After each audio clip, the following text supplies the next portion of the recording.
welcome. This is actually a way bigger turnout than I expected. Fantastic. All right, so let's go straight to the good stuff. I'm going to show you how you can use Unity to build non-game software, and I'm going to show you how you can do it in a way that feels good to use. Not necessarily native, because if you're aiming for native stuff, then you aren't using Unity, but you can get something that still feels like it's a good piece of software on the device. You can also make it significantly reduce the amount of power being consumed on the device as well, and save the user's battery. All right, so I'm John Manning. I am 50% of a studio called Secret Lab. We're based down in Tasmania. I am a programmer on Night in the Woods. People like that a bit. That's great.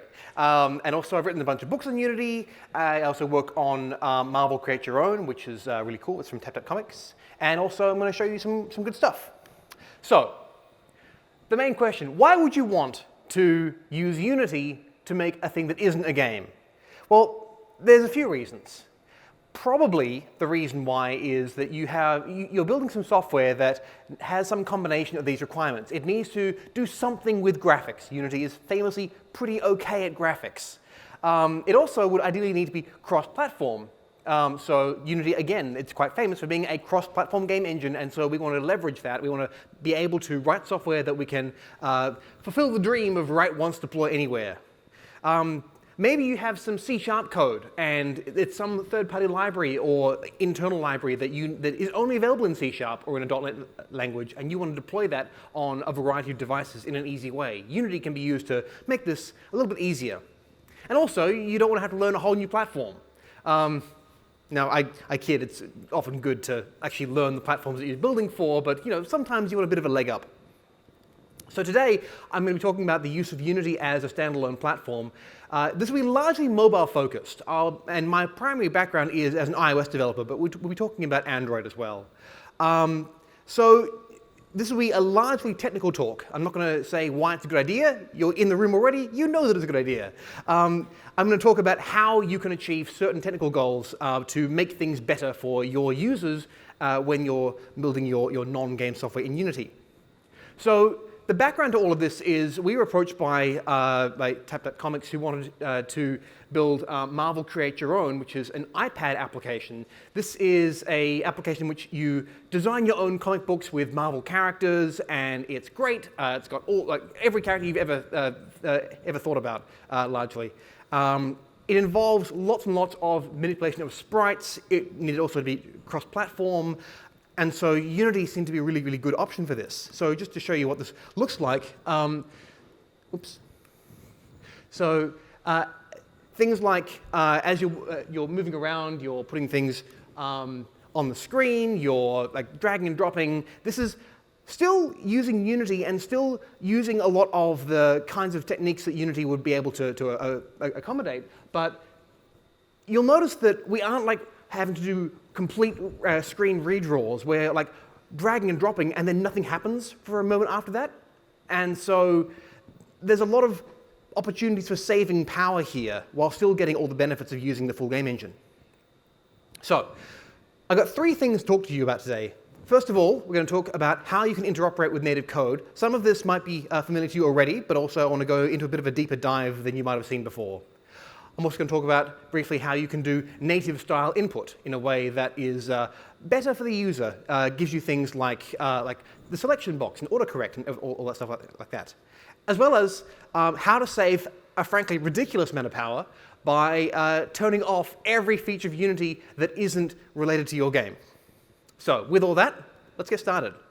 Let's talk about how we can interoperate with native code. Now, by native code, I'm referring to one of two things. If you're on iOS, this means the actually native, that is C, Objective-C, or maybe even Swift code. On Android, this means something a bit different. Native code can mean either working in Java or working with the low-level C++, like JNI stuff, like actual native, not just the layer that exists on Java. Now, today I'm going to be mostly talking about Java, and I'm also going to be talking about C and Objective-C. So a lot of stuff is only available when you look at it via native code. That is any system-provided UI, so the photo picker, email systems, share sheets, if you want to do a platform-native alert dialog, and also any third-party SDK that you might have got that doesn't provide a Unity integration. Many of them do, but it's not inconceivable that you have got one that doesn't. So we have two tasks. We need to be able to call the native code from C#, and we need to be able to call the C# code from native.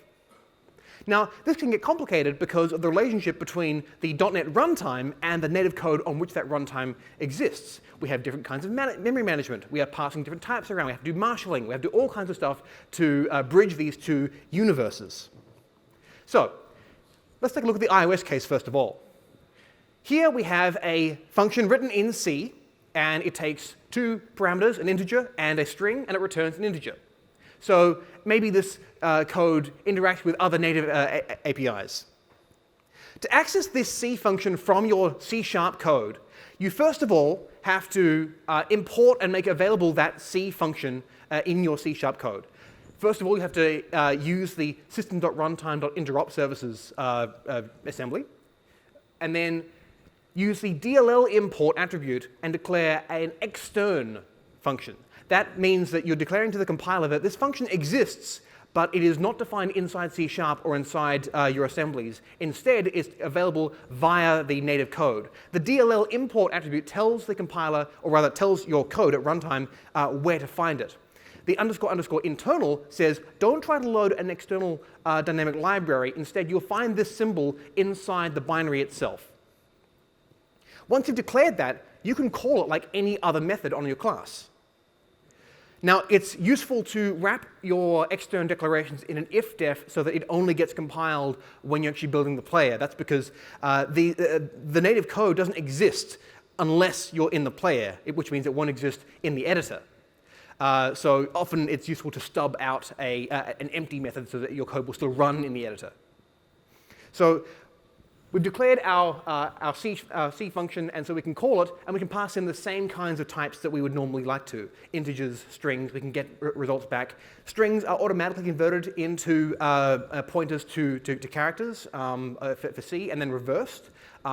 If you are returning a string on the heap, if you're returning a string, then you should put it on the heap and then return it to C#. It will then free it later on. Working with Android is a little bit different.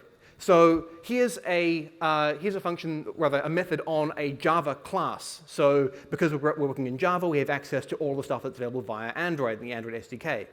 So how do we call this when we don't have access to the actual low-level functionality in this case?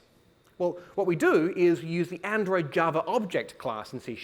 This represents a Java object that you can instantiate. You just provide the fully qualified name of that type. So in this case, I've got my package name, com.myawesomegame.usefultaskperformer. And then on that object here, you can then call the method that you want to provide by name. So in this case, do useful task. And it works in a very similar way. So that's how we can call functions in the native land from C#. But how do we go backwards? How do we get our native code to call back into Unity? Well, there are two ways. One is very simple. The other is deep and forbidden magic. The first, the simple one, is the function Unity-sendMessage. So who here uses sendMessage throughout the C# code? Not very many of you, and that's good because sendMessage has a number of performance implications. But it actually turns out to be the simplest possible way to send information back from native code into the Unity environment. So the other way we can do it is, as I mentioned, the deep forbidden magic of we actually pass a function pointer to a C# delegate and call that from native code. We can also use, in Android, the ANDROIDJAVAPROXY class to create objects that conform to a Java interface and then use that for callbacks as well. So let's look at these one by one. So first of all, Unity-sendMessage takes 3 parameters. And it has a very identical API between iOS and Android. So I'm only going to show one example. Unity-sendMessage takes as its first parameter the name of a game object in the scene, or in the set of currently open scenes, the name of a method on any monobehavior on that object, and then optionally a parameter. And so Unity will then find the object in the scene or scenes, find a method that matches the name that you provide, and then call it and pass whatever string you provide. So simple, straightforward, but it has a number of limitations. First of all, it requires an object in the scene that you know the name of. And that can be, it's not the worst thing in the world, but it can be a little bit tedious. It performs reflection to find the method. That's a performance hit. It's doing the whole thing based on strings and string lookups. That's brittle. It can only send one parameter, and that parameter must be a string. And also, there's a guaranteed delay of 1 frame. So when you call this, then it's going to happen the next frame. And that might not suit your needs. So, what else we got? Well, we can do it the hard way. Now, as Unity developers, we work in .NET. And .NET likes to pretend that pointers don't really exist as a thing. Like, if you go looking for them, you can find them. But it likes to pretend that pointers don't really exist. But they totally exist, and we can get a pointer to a C# method. We can then marshal that and deliver that to our native code. And then the native code can then call that. So we are truly living on the edge here today. So let's first of all, in our native code, declare a type of function that we expect to call. This is going to be a function pointer that we receive from .NET. And so in this case, in C, we're declaring a type def. We're saying there is a type called a useful task complete callback, and it returns void, and it takes a string as a parameter. And then we'll have a function in our C code that the C# will call. And so I'm calling it do something useful. And it takes as its parameter that callback. Basically, this is a delegate. And then we do some work, and then when we're done, we can then call back that function. Now, we don't have to call back immediately. We can preserve that pointer and call it back in a little while. So that's good for asynchronous behavior as well. So we've now written some code that declares what kind of C# method we want to receive a pointer to. And then when we're ready, we'll call that function. So how do we deliver the pointer to that function into our native code from C#? Like this. First of all, we do a very similar thing. We declare the kind of function that we're going to be sending into native code. So we declare a delegate type. In this case, I've called it useful task complete delegate. And again, you'll notice it's the same type signature as before. It returns void, and it takes a single string parameter. Next, I'll declare a method on my class, and I'll use the mono-p-invoke callback attribute. This marks to the compiler that this is a function that I'm going to be calling from native code.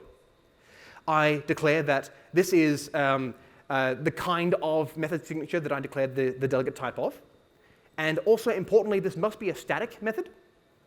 Other than that, very few limitations apply. This is just a function that I can call from native. So this is going to be my callback. So, oops, I've got my wrong code here. But basically, the way that it works here is that you need to basically call that function by, you would call your function here, do something useful, and you just pass in the method group itself. You don't have to pass in, you don't have to do any complicated reflection API usage. You can just say, okay, do something useful, and pass in the method that you've set up. You pass in this useful task complete method. And then when it's ready, it can then call back that C# function, and then you've got your callback. So this function pointer can also be preserved. Because it's a static method and it isn't bound to an instance, you can preserve that pointer and you can call back later on. So the reason why you might want to do this is imagine a download that might take multiple seconds to run, and then when that download's complete, then you can then call back into C# and then have that run exactly when you want it to. All right, so what about Android? We can't send function pointers into native code when we're working with Java. How do we deal with that? Well, we can use ANDROIDJAVAPROXY. ANDROIDJAVAPROXY allows you to define an interface in Java and then create a C# class that implements that Java interface. You can then pass in that object that implements the Java interface as the callback. So here's my Java interface. I've got some useful task that I want to complete and a method that I want to run when it completes successfully. So here's my interface. Then in C#, I create a class that subclasses ANDROIDJAVAPROXY, and in the constructor, I invoke its superconstructor, passing in as its parameter the name of the Java interface that I want to pretend to conform to. I then declare all of the methods that would exist on the Java implementation of this class. So in this case, I've got my completion method here. Then, when I want to run my native code, I receive as my parameter some object that conforms to that interface here, useful task callback. I do my work, and then I call a method on that object. I only know that it has that method on success.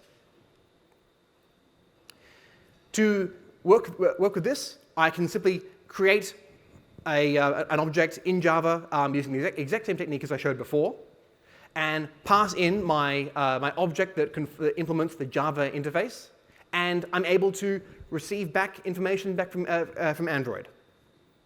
So that's how you can both send information into native code and how to send information back to C#. This is how you get all the good stuff. This is how you get access to native APIs that aren't necessarily exposed as part of an official API by Unity. Now, this allows us to leave the domain of Unity and do some really interesting stuff with stuff that is not present entirely within the bounds of the render view of Unity. And this includes native text input. So, the text input in Unity is pretty good for PC, but it has some limitations on mobile. That includes things like it was never designed for built-in access to autocomplete. It doesn't have access to the selection system. There are ways that you can make this better, but, well, let's talk about ways that we could make this into a better user experience. What we could do is we could render all of our text in Unity as we are right now, write a native UI view subclass that supports on iOS the UI text input interface, protocol, excuse me, have Unity handle all of the text storage and layout, and then Unity will then provide information about the location of that on screen. So you can actually create your own complete custom implementations of iOS-provided views like UI text view and UI text field and all of those things. Or you can cheat, and you can overlay an invisible UI text field on top of the Unity render view. Position it exactly in the same place as your text field. Let iOS handle all the text display and input stuff, and all you have to do is every frame just make sure that the position of your text field is on top of your Unity view. So this is much less work for you as a developer. The downside is that Unity doesn't render all the text, and so you might see some very slight font differences. The trade-off is usually pretty fine. This is actually quite complicated to do, and I recommend you check out Igor Lopatin's library, Unity Mobile Input. It's MIT licensed, it's free. I'll have links at the very end of this presentation that you can take a photo of all at the same time, so it might save a bit of time there. This also works in Android as well by overlaying a text view on top of the activity. So I'd strongly recommend that you make use of this, because having shipped projects that just use the built-in Unity text field, like the UI team at Unity did an amazing job, but text input is hard. And the focus is on being a game engine rather than being a word processor. All right. The next thing that I want to talk about here is something that is a thing that most people come across when they go, I shall make an application in Unity. It's cross-platform. Oh, wait, I've got a problem. And the problem is, hopefully this will start. The problem is, let's build and launch an application with an empty scene. All right, so here's my empty scene. And doing nothing at all, it's running at about 20% of CPU. Now that's nothing. Imagine if I was actually doing work. So the empty scene consumes a lot of power. The reason why is that Unity is trying to redraw at minimum 30 frames a second. That's the default on iOS. Now, if you're making an application that doesn't necessarily need to redraw all the time, how can you reduce that? Well, one way would be to find ways to reduce the amount of work that the CPU needs to do. The very best optimization that you can do is do less work. Okay? And there's a lot of wasted work happening here. Even though nothing was changing on screen, we were redrawing the entire screen every time. We were redrawing that beautiful gradient that we've all come to love and enjoy. So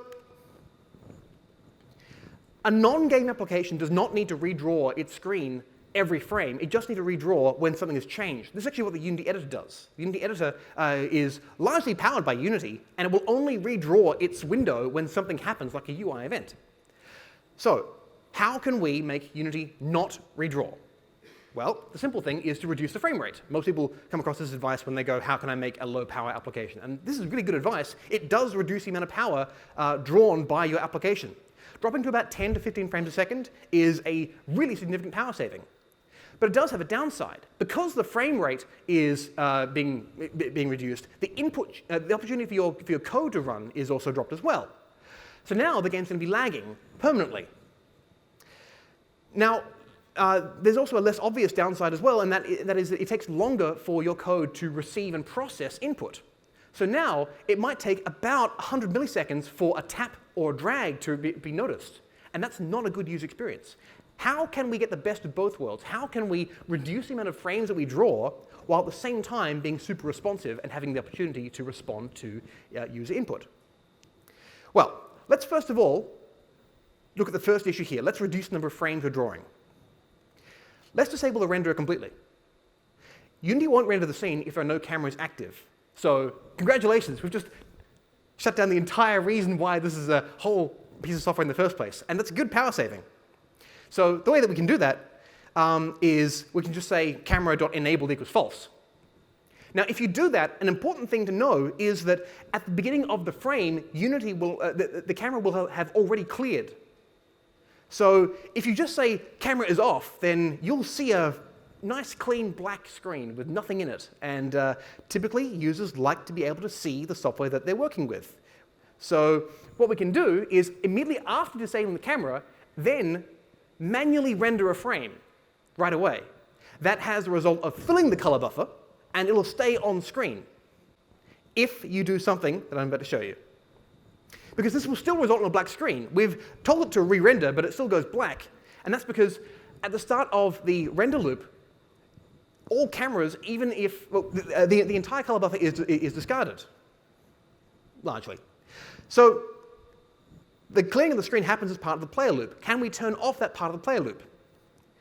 We can. We can modify the player loop using the low-level player loop API. But that also makes you think, well, if we can disable that part of the system, could we not also disable other parts of Unity as well? We are still running physics, we're running audio updates, we're running other scripts. I don't need to run my update function every frame because it's not going to do any work unless the user is doing some input. Could we just disable the entire player loop? Yep. So by using the player loop class, we can access low-level features of the player loop. We can inspect it. We can see what's going on inside of it. Did you know that there's actually a Tango function that runs every frame? It doesn't do very much, but it is there. And we can also insert new systems of our own. Or we could just erase the whole thing. So here's the code that disables all of Unity. So we use the Unity engine.experimental.lowlevel namespace. We ask the player loop class, give us the default player loop. This is a reference to the set of functions that gets called every frame. We then say that there are no subsystems in the player loop, and then we just apply that. So this is what that looks like. So let's launch the application. Click. Yep, cool. So we launch it, and observe my CPU usage. It starts out high as we launch, and then, after a moment, we stop rendering frames, we stop processing any frames, and we actually drop to 3% of CPU, down from 20%. So this is an enormous power saving. In fact, I tested this with some other diagnostic tools, and what I found was that the system reported that its biggest power drain, the thing drawing the most power, was the fact that the screen was on. So that's an enormous power saving. OK, so that's solved our first problem. How do we reduce the number of frames while also reducing all the non-obvious, non-visible components as well, like the update loop? But we still have another problem. We've shut down the entire player loop. Our code is now not running any frame. We can't respond to touches. How can we still respond to touches? So our solution to this, we can detect touches at the low level. We can detect system UI events and use that as an opportunity to wake the player loop back up for a period of time, perform whatever we need to, and then when we're done, go back to low power mode after a few frames. This is actually how iOS does it in the background as well, and I assume that low-level Android does it in a similar way, in that the core animation system is only going to re-render the screen if there is input happening, or if some other part of the system has requested that the system stay on. So for example, if there's a spinner on screen. So how can we access low-level touch information? We don't want to do something ridiculous and potentially brittle, like replacing the view controller that hosts the metal view. Instead, what we can do is something simpler, and that is subclass UI application class. We can then override the send event method. This is called on any event that comes in from the user interface. That includes things like touches, but it also means things like the shake gestures and things like that. When we get any kind of event coming in, we can then call a wake-up function, which we received from C#. We received that as a function pointer and kept that locally cached in memory, and then call that function when it's time to wake up. And then that will then reset our player loop. We'll go back up to full 60 frames a second for a brief period of time, run whatever code we need to, and then after a bit of delay, we'll then drop back down to 10 frames a second, kill the player loop, and return back to low power. So to keep a function pointer around, it looks something like this. I've got a function pointer that returns void and takes no parameters.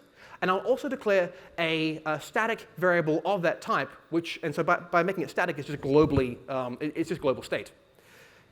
I'll then have a function called attach event hook, which takes as its parameter the C# function that we're going to call to wake the system back up.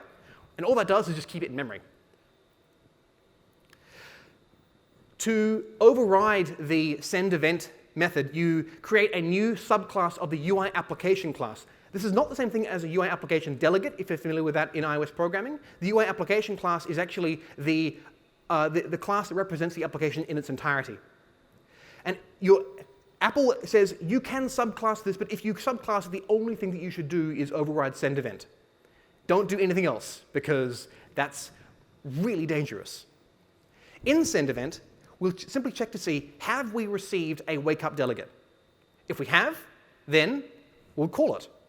And then very, very importantly, we call super, which basically calls the superclass implementation of send event. If you don't do this, then no touch events get delivered to the rest of the application. How do we use our custom application, this subclass of UI application? In the main.m file, which is part of the Unity iOS trampoline, there is an invocation of the function UI application main. UI application main is the function that all iOS applications have, and this begins the application. It launches the application, it creates the application delegate, it does all the work that the application does. In fact, this function, when you call it, it never returns. Now, the first two parameters are the arguments that the process receives from the system. But the third argument, which is typically nil, you can replace with a string that contains the name of the class you want to use as your custom UI application class. So by replacing that with our own, in my case, custom application, we're now saying create an instance of the custom application class and use that for all event delegation.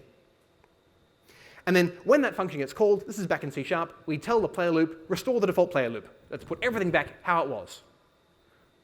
So this means that we get all of, we get the best of both worlds. We get low power consumption when the user is not interacting with the application, but we get the full responsiveness and interactivity that we want when the user is interacting.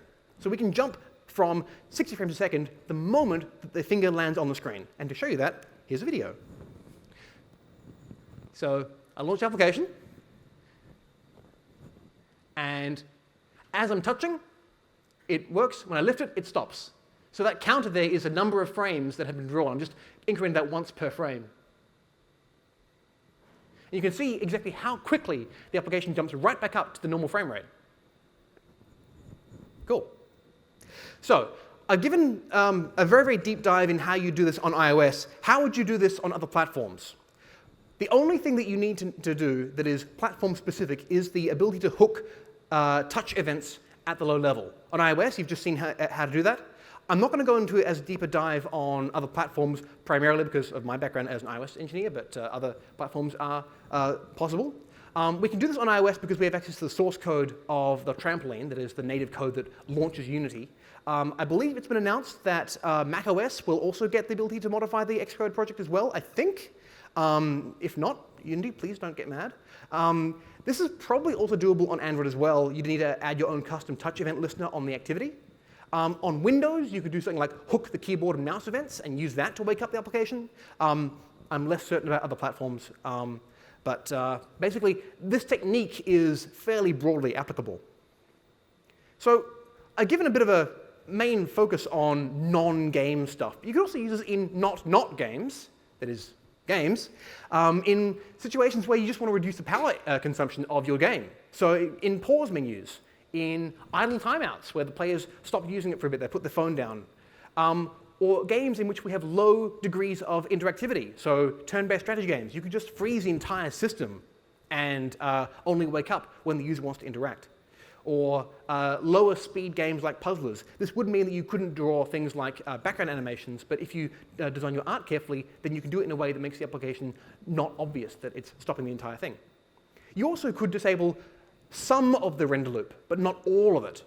So we took the thermonuclear option here. We just blew the entire play loop away. But you don't have to do that. You can just replace some of it. You could disable parts of the render loop, like the physics system, like all but a few important scripts that need to be run every frame. There has been some discussion from Unity about adding support for a native API for controlling a play loop like this. This has been discussed on and off on the forums, but it seems to have fallen away a bit. It's not really a massive priority. It'd be really cool to see this happen. If you want this kind of thing, show support for it on the forums. Please be nice about it. Unity people work very hard and have a lot of people yelling at them and asking for their favorite feature. So as you make systems like this, the thing that you have to keep in mind is that the player should not realize that you're doing anything like this at all. Ideally, this means that the player should not even realize that this is a game engine, that this is Unity itself. One last thing that I couldn't really fit into any of the other parts of this talk is use the platform native font. It's actually way easier than you might think. Unity's default font is Arial, but you can actually use the font.createDynamicFont from OS font function that allows you to provide a font by name, and then it'll generate a font dynamically that you can then use in your text objects and in your input field objects. And that will just work, like it'll instantly make your application feel like it fits way better, because fonts matter. It makes the application feel like it fits.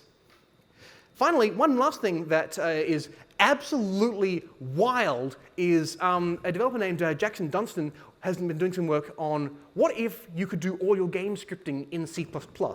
And so he's been putting together this amazing series of articles on how can we write as little C# as we have to. Could we not just write everything in C++? And he's got support for things like you can hot reload your C++ code while the game's running. You can bridge between the different C# and C++ types. It's amazing. Go check it out. It is not recommended best practice, but if you really, really want to see how far you can take this native interoperation, then please check it out. It's so cool. All right. So I'm on Twitter. My handle is Displaster. My studio is The Secret Lab, and we're on Twitter. This is the slide to take photos of if you want the pictures of stuff that I'm doing. One thing that is at the bottom of this slide is there's an article on how you can hook the keyboard and mouse on Windows if you're looking at that kind of thing on that platform. I think we have a few minutes for questions. Thank you very much.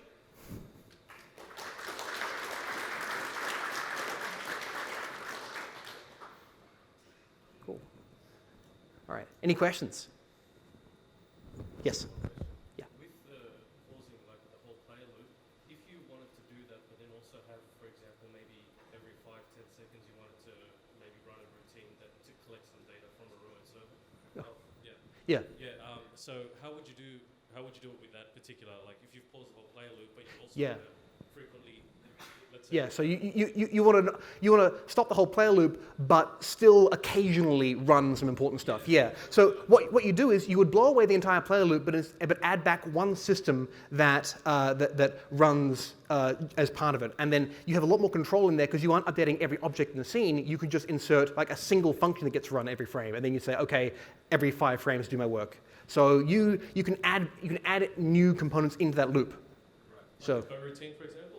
You can do it as a coroutine. Like, you can basically run any arbitrary C# code. What I'm basically saying is you can remove most of what would normally happen, but then leave behind something important.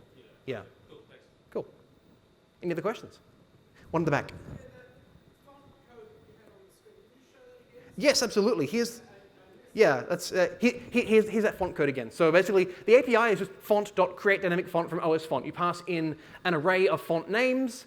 It will find the first available one in that list, and then make that available, and you can use it just like any other font. Another quick thing, with setting your own window size for a native Mac application, Windows application, that seems to be broken. Are you going to fix that anytime soon?